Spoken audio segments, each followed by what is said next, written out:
You talked about this, and now we sit. Yes, about like 2.5 years ago. Yeah, now we're here. We here. Let's do it. Let's do it. Yeah.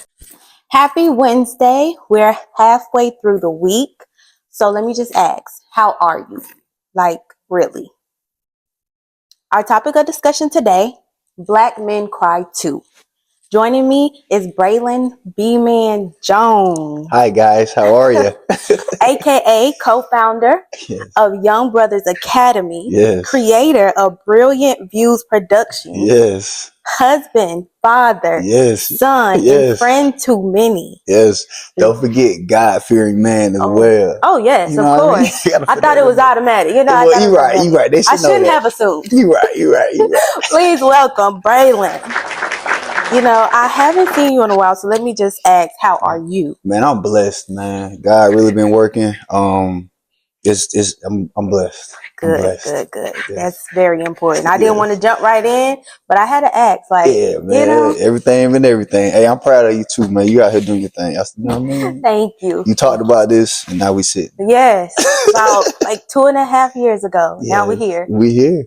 Let's do it. Let's do it. Yeah. So when you hear Black Men Cry Too, how does that make you as a Black man feel? Like, as a Black man, what's the first thought that you have when you hear Black Men Cry Too?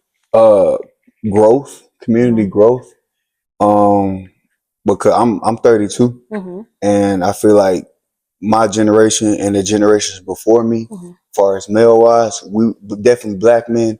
We were taught not to cry. We were taught not to show emotion. We were taught that emotions made you weak. Yes. I'm glad that now our community, we're getting to a point of understanding that as men, we have emotions too. We do cry too. And actually, crying can be a form of strength. Yes. You know what I mean? And it is okay to cry. Like, definitely. I'm glad that we're teaching young men that now. Versus, suck it up, be a man. No, bro, don't hold all that in. That's how you have back problems. Yeah. You know what I mean?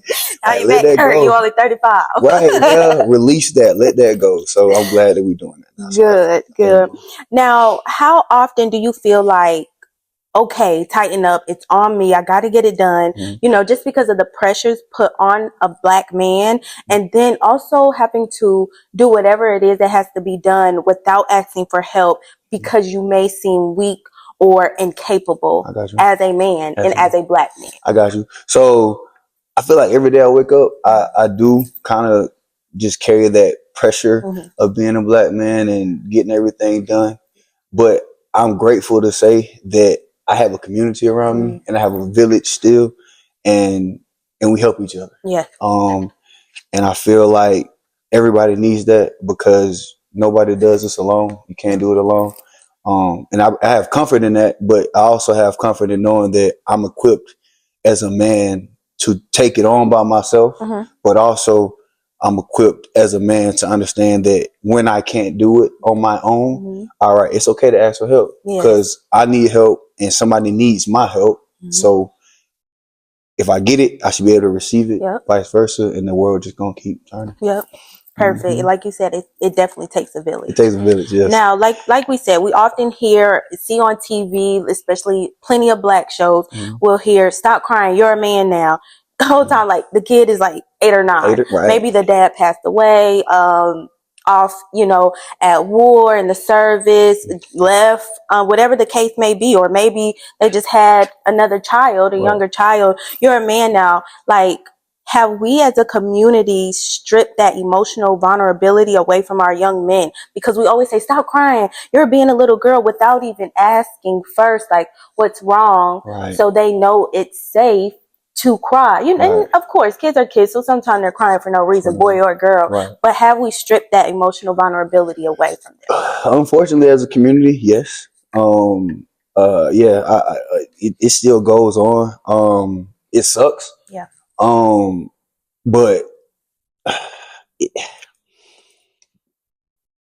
the people that are stripping young men of that, they're only doing what they were taught and what they know. That's why we have to continue to educate ourselves about, you know, being intelligent about our emotions as men, because it took my wife telling me I needed to go to therapy and another Black man telling me bro, like I told him, you know, everything I've been through and all my traumas and everything. He's like, bro, you don't cry? Like, what's like what, bro? You're holding all that in.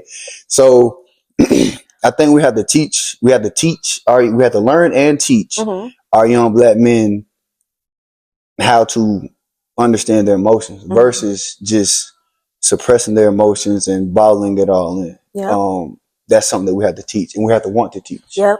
Because I wanted to be better for my family, so that's why I went to therapy. Okay, definitely. And like you said, like they're just teaching the young men what they know. We don't know what we don't know. And a lot of our parents, you know, are older, and then our grandparents even older. You know what they tell you? Go pray about it, and of course pray about it. Yes, don't get me wrong. Of course, that's the first thing we want to do. Yeah. But and I love Sarah Jake Roberts for this because she is a minister that will say that's why God put therapists out there. Right. Yes, pray, but still go talk to the person that God put, you know, that gave them that doctorate to go and teach you about what you're going through. Exactly. Because we go through a lot of things that we have or try to normalize as black people as a community. It's really trauma, bro. and we've normalized it because it's been a traumatic time for us here in this place. And so we think that's normal when in actuality, a lot of the things we go through they are not normal, but they are, we'll say, it's not a real word, but get throughable. Yep, get throughable. Like I got through it.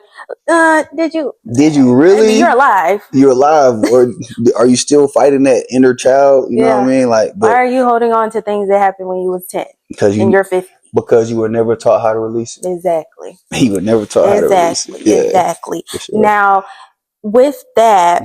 Because, you know, being a young black man, the parents, the guardians, even the teachers, they push you to stop crying, you know, stop being a sissy, whatever. Now, what I have seen, I'm not a black man, obviously, but what I have seen from friends, family, they hold that in and then they turn to vices such as drugs, heavy drugs, alcohol, not just, you know, socially, but like crazy, alcoholics, right. You know, and strong drugs, but not even only strong drugs. Like some people are not just smoking weed for social or just to chill out. Sometimes they got to smoke it just to clear your mind, like you're depending on it. Right. And is that because, you know, we didn't allow them as a child to be a child? We wanted to push that. Do you feel that way? Yeah, I do. And again, I go back to what I said about we have to teach our young men and women, but we're talking about young men here. Yeah. We have to teach them how to release their emotions. It's a healthy way to. Emotions are real. Everybody has them. Yeah. We have to realize that. Yeah. Again, I was taught. Again, my parents taught me what they knew. Yeah. They taught me as a black young man, you have to be strong. Can't cry. It makes you a sissy. And I've lived with that for, I'm 30. Again, I went to therapy at 31. So for 31 years, I lived with that mindset of, I can't cry. That makes me weak. Yeah. And so some people go to different things to try to release versus having conversation, meditating, praying, having me time. Like it's different ways to release emotions and really think about yourself. But again, we have to teach that because we only can do what we're taught. And if the only thing you've been taught, and again, if you go to like the drugs and things, you look at your uncles and your aunties and all, like, why he drinking all the time? Well, he said he had a hard day at work, so he got to go get that bottle of bourbon. And actually, he had a hard day at work. You might just need to go on your back porch and listen to music for 30 minutes and then go be in your house. You know what I mean? But you have to teach these things. You have to want to learn and want to be better. And that's just. And that, what you saying that, like, I had a hard day at work. I feel like because he has to be a strong black man sometimes, and you'll see it like even like on TV and movies where a wife or a girlfriend, whatever, the person that a man likes is like, oh, you didn't take out the trash, you didn't do this. As soon as they walk in, and they're like, God, I had a hard day at work. I can't even tell you. I can't even release it. So let me just take out this trash, but I'm gonna go all the way next door to that trash can because now I need a break. Yeah. Again, we don't know what we don't know, but with us, we're the new adult. We're the aunties. That's kind of scary. Yeah, but, I think about it all the time. We're the new adults. We have to let the young men and women, especially Black, brown, that it is okay to cry.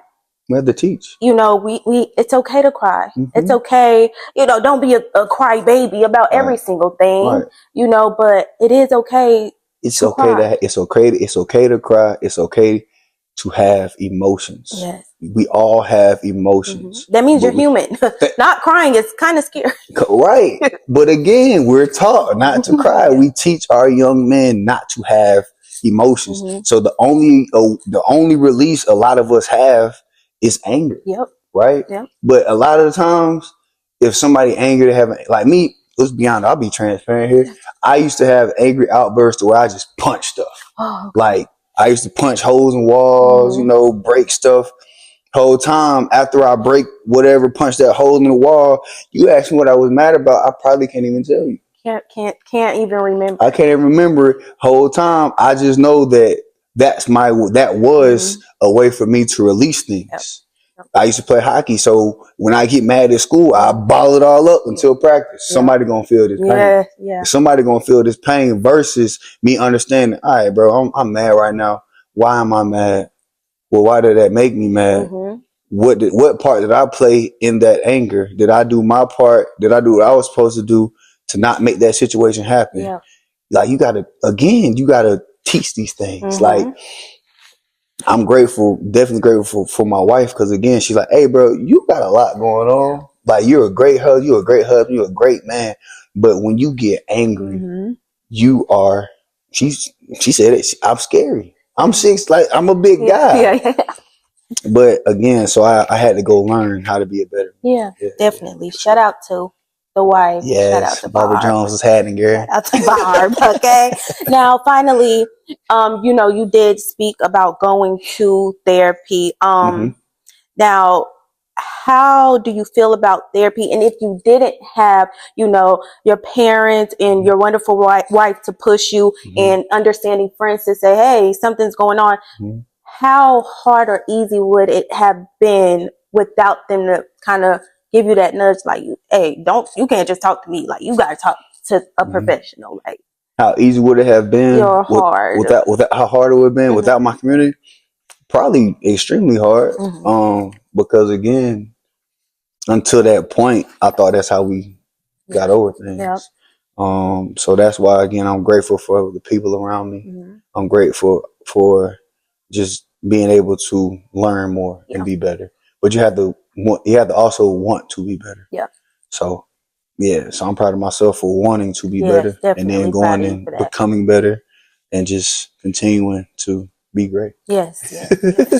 Okay, so Breylon, I want to thank you so much for just stopping by, rapping with me. It's always a vibe when you're in the room. Always a vibe. Now, you do so much for the community. Can you please let everyone know where they can find you? Okay, so Breylon B-Man Jones on all social medias, I believe. My tag is Breydabrilliant.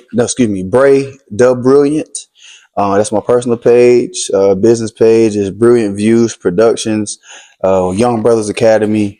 We're everywhere on all social medias. Check us out. Men, we need you in the room every second and fourth Saturday at the College Center here in Greenville, South Carolina. You want to link up? Hit me. And let's just be great, bro. Yes, let's be great. Now, and thank you for having me. Of course. Thank you for coming. My very first episode, it was supposed to, at the initial, thought was Black Men Cry Too podcast in general. And I was like, wait, brown women, Black women, they need a podcast too that's not just about what the celebrity wore last week. And of course, I'm into fashion. So we need this. Yes. You know, so come as you are, come broken, Mm-hmm. come hurt, come even if you think you're perfectly fine, just come and it's okay. Like, we're not here to judge. Facts. So make sure that you guys like, share, and subscribe. Yes. Turn those notifications on. Next episode, we'll be tapping into forgiveness. Ooh, that's a good one. You don't want to miss it. So have a great rest of the week and enjoy your weekend, and do not forget to love yourself. Peace. If you or anyone that you know are dealing with suicidal thoughts or attempts, make sure you text or call 988. It's 100% free. I know sometimes it's easier to talk to people that don't know us so we don't feel judged. Please remember, you're here for a reason, so stay a little while longer and have fun while you're here. Thanks for watching. You got to set the tone. You got to set the tone. So, hey, this is where I'm at, and if you can't come here or above, you gotta go. That's friends, that's family, that's yourself, that's your partner, whatever. Like, you have to set the tone.